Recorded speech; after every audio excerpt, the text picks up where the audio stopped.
श्री गुरुचरित्र अध्याय 28. अवधूत चिंतन श्री गुरुदेव दत्त. श्रोते हो नमस्कार. आपण श्रवण करीत आहात श्री गुरुचरित्रामृत अध्याय 28. विविध पापकर्मांचे विविध फळे. चला या दिव्य अशा ज्ञानाला ग्रहण करूयात.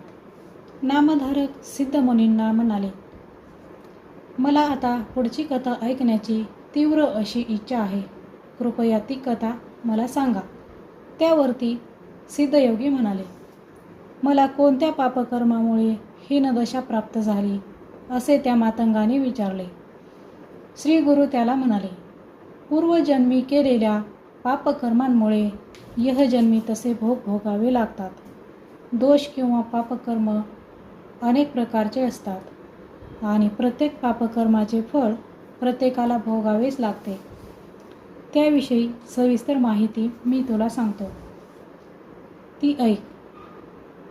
ब्राह्मण किंवा अन्य कोणीही अनाचाराने वागला तर त्याला हीन जातीमध्ये किंवा कीटक पशु पक्षी इत्यादी योनीमध्ये जन्म घ्यावा लागतो. आपल्या मातापित्यांचा कुलस्त्रीचा त्याग केल्यानंतर त्या पापकर्माबद्दल मनुष्याला कुळामध्ये जन्म घ्यावा लागतो. जो आपल्या कुलदेवतेऐवजी अन्य देवतेची पूजा करतो, सदैव असत्य बोलतो, जीव हिंसा करतो, जो आपल्या कन्येची विक्री करतो, खोटी साक्ष देतो, त्याला चंडाळ योनी प्राप्त होते. घोड्यांची विक्री करणारा, परस्त्रीशी संग करणारा, रानाला आग लावणारा, तीर्थक्षेत्री जाऊन श्रद्धाकर्म न करणारा, आपल्या घरातील कपिलधेनूचे दूध देव ब्राह्मणांना न देता स्वतःच सेवन करणारा, हे सर्व नीच गतीला जातात. आपल्या मातापित्यांची सेवा करणारा, त्यांचा सांभाळ न करणारा, आपली एक पत्नी असताना तिचा त्याग करून दुसरी स्त्री करणारा, 7 जन्मांपर्यंत कृमी कीटक होतो. सत्पात्री ब्राह्मणांची निंदा करणारा, त्याच्या उपजीविकेचा अपहार करणारा, विहिरी नष्ट करणारा, शिवमंदिरातील पूजा नष्ट करणारा, ब्राह्मणांचे घरेदारे मोडणारा हीन कुळामध्ये जन्माला येतो. आपला स्वामी, गुरु, शत्रू, मित्र यांच्या स्त्रीशी जो व्यभिचार करतो तो पतित गृहीत जन्म घेतो.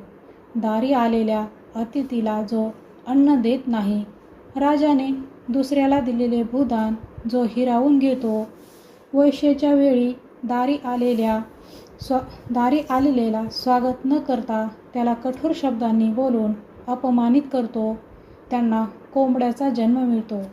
जो गंगा तीर्थाची निंदा करतो, रणांगणामधून पळून जातो, पर्वकाळी किंवा एखाद्या एकादशीला जो स्त्री संग करतो, जो अपात्र व्यक्तीला वेदविद्या शिकवतो, तो चंडाळ योनीमध्ये जन्म घेतो. उन्हाळ्यामध्ये एखाद्या पुण्यवंत माणसाने पानपोळी घातली तर त्यामुळे जो विघ्न निर्माण करतो त्याला हीन योनी प्राप्त होते. रोगाची नाडी परीक्षा न करता जो औषधोपचार करतो, दुसऱ्याचे अहित करण्यासाठी जो जानमारण आदींचा मंत्र जाप करतो, तो महापापी होईल. जो आपल्या गुरूंची आणि हरिहरांची निंदा करतो आणि अन्य देवतेची पूजा करतो, तो महापातकी होईल. त्याला हीन कुळामध्ये जन्म. जो वर्ण धर्माचे पालन करत नाही, अपात्र माणसाला मंत्र शिकवतो, तो पापवंशामध्ये जन्म घेतो. जो आपल्या गुरूची निंदा करण्यामध्ये आनंद मानतो, जो विद्वान ब्राह्मणांचा द्वेष करतो, तो पुढच्या जन्मी ब्रह्मराक्षस होतो. जो आपल्या गुरूंची पूजा करतो आणि त्याच वेळी दुसऱ्या देवाची किंवा दुसऱ्या गुरूंची निंदा करतो, त्याला अपस्मा रोग होतो. दारिद्र्य दुःख भोगावे लागते. जो आपल्या आईवडिलांचा त्याग करून वेगळा राहतो, तो महारोगी होतो. जो दुसऱ्याचे उणे 4 चौघांमध्ये बोलून दाखवतो, तो हृदयरोगी होतो. जो आपल्या स्त्रीचा गर्भपात करतो, तो निपुत्रिक होतो. त्याला जर पुत्र झालाच तर तो जगत नाही. जो वेदशास्त्र पुराणांचे श्रवण पठण करत नाही तो बहिरा अंध होऊन जन्माला येतो. जो पापी मनुष्याशी मैत्री करतो त्याला गाढवाचा जन्म येतो. पापी माणसांकडून औषध घेतो तो हरिण होतो. ब्रह्महत्या करणारा क्षयरोगी होतो. मद्यपान करणाऱ्याचे दात काळे होतात. सुवर्ण चोरी करणाऱ्याचे नखे कुजण्याचे त्याला रोग होतो. स्त्रीकडे जो वाईट नजरेने पाहतो तो कुष्ठरोगी होऊन जन्माला येतो. दुसऱ्याच्या सेवकाला जो फूस लावून पळवतो त्याला सदैव तुरुंगवास भोगावा लागतो. जो परस्त्रीची चोरी करतो तो जन्मताच मंदबुद्धीचा होतो आणि शेवटी तो नरकाला जातो. सापांना ठार मारणारा सर्पयोनीमध्ये जन्माला येतो. असे अनेक पापकर्म आहेत, त्यांचे फळ भोगावे लागतात. आता शौर्य कर्माबद्दल तुला सांगतो. सुवर्ण चोरी करणाऱ्याला परमारोग होतो. पुस्तकांची चोरी करणारा अंध होतो. वस्त्र चोरी करणारा दमेकरी होतो. सार्वजनिक संपत्तीचा अपहार करणाऱ्याला गंडमाळ रोग होतो. दमेकऱ्यांची चोरी करणाऱ्याला तुरुंगवास भोगावा लागतो. हे सर्व ब्रह्मांड पुराणामध्ये सविस्तर सांगितलेले आहे. परद्रव्याची किंवा दुसऱ्याला मिळालेल्या वस्तूंची चोरी करणारा निपुत्रिक होतो. वस्तूंची चोरी करणारा निपुत्रिक होतो. अन्न चोरी करणाऱ्याला पाथरी रोग होतो. धान्य आदींची चोरी करणाऱ्याला शरीराला जन्मताच दुर्गंध येते. परस्त्री परवस्तू किंवा ब्राह्मणांचे द्रव्य चोरणाऱ्याला ब्रह्मराक्षसाचा जन्म मिळतो. पाने फुले फळे इत्यादींची चोरी करणाऱ्याला खरुज रोग होतो. कांस्य ताम्र लोह कापूस मीठ यांची चोरी करणाऱ्याला श्वेतकुष्ठ रोग होतो. देवद्रव्याचा अपहार करणारा, देवकार्याचा नाश करणारा, अभक्षभक्षण करणारा पंडुरोगी होतो. दुसऱ्याशी भूमिगत द्रव्य चोरणाऱ्याला सदैव शोक करावा लागतो.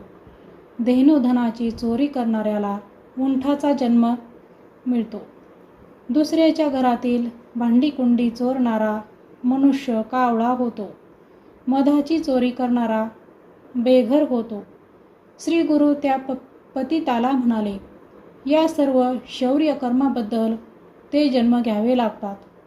आता व्यभिचारासंबंधी महाभारताच्या शांती पर्वामध्ये श्री व्यासांनी काय सांगितले ते सांगतो. ऐक.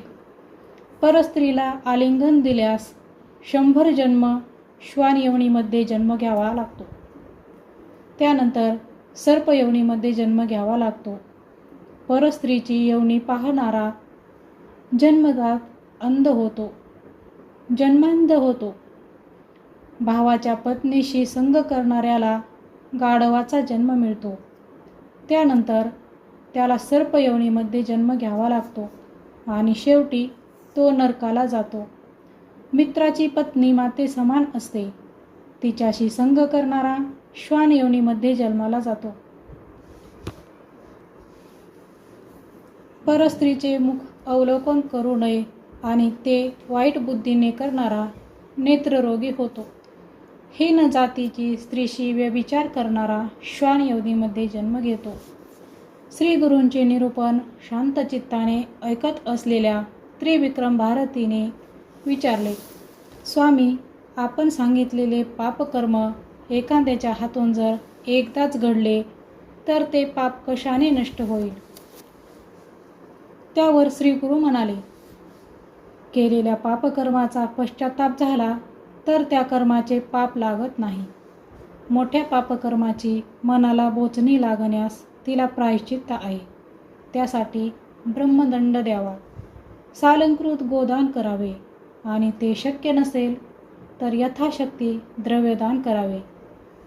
केवळ अजाणतेपणे पाप घडल्यास प्रायश्चित्ताने ते शुद्ध होते. अशा वेळी श्री गुरु सेवा केल्यास गुरु निवारण करतील.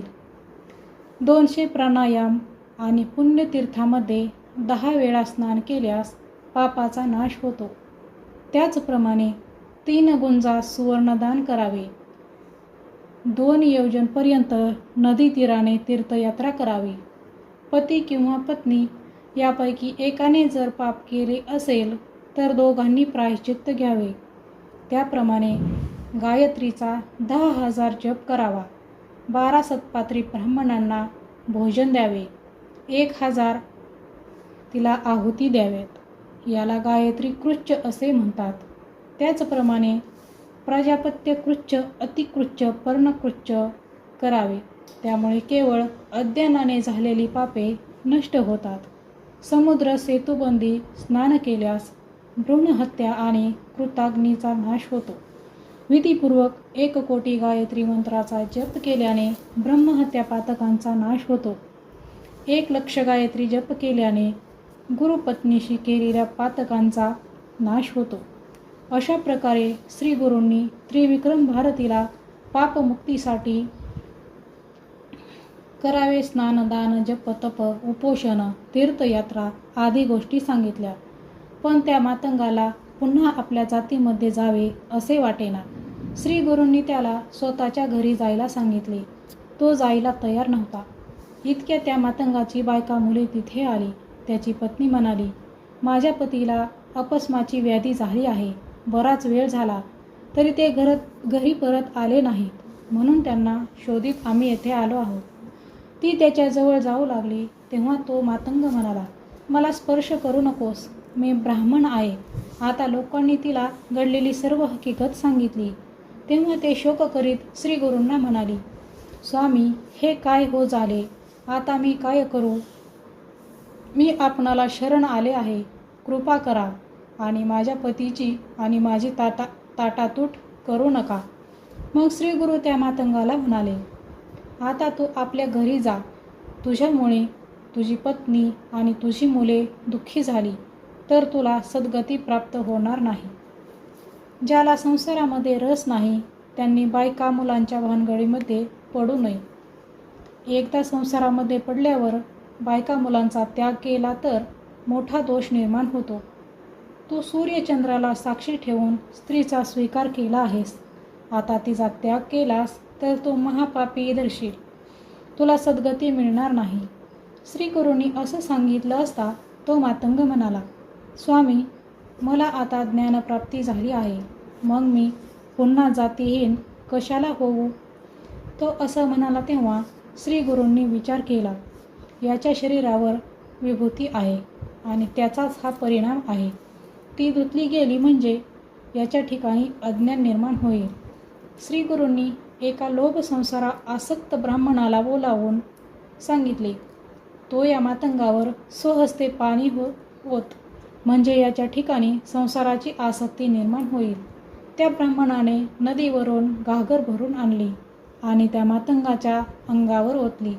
त्यामुळे श्री गुरूंनी त्या मातंगावर प्रक्षेपण केलेले अविमंत्रित भस्म धुवून गेले आणि त्याच क्षणी त्या मातंगाचे जातीस्मरण नाहीसे झाले.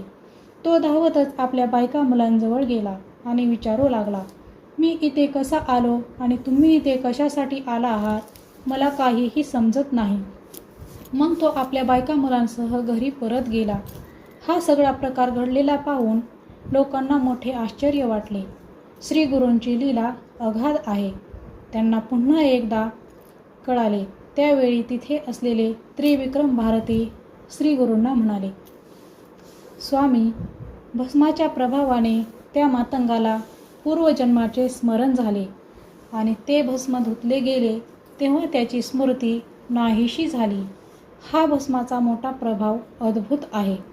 मला कृपया त्याविषयी सविस्तर सांगा. त्रिविक्रम भारतीने अशी विनंती केली तेव्हा श्री गुरूंनी भस्म महात्म्य सांगण्याचे मान्य केले. ते भस्म महात्म्य आपणही श्रवण करूयात. ते पुढील अध्यायामध्ये. आणि अशा रीतीने श्री गुरुचरित्रातील हा 28वा अध्याय येथे समाप्त होत आहे. उर्वरित कथा पुढील अध्यायामध्ये. तोपर्यंत श्री गुरुदेव दत्त. श्री स्वामी समर्थ.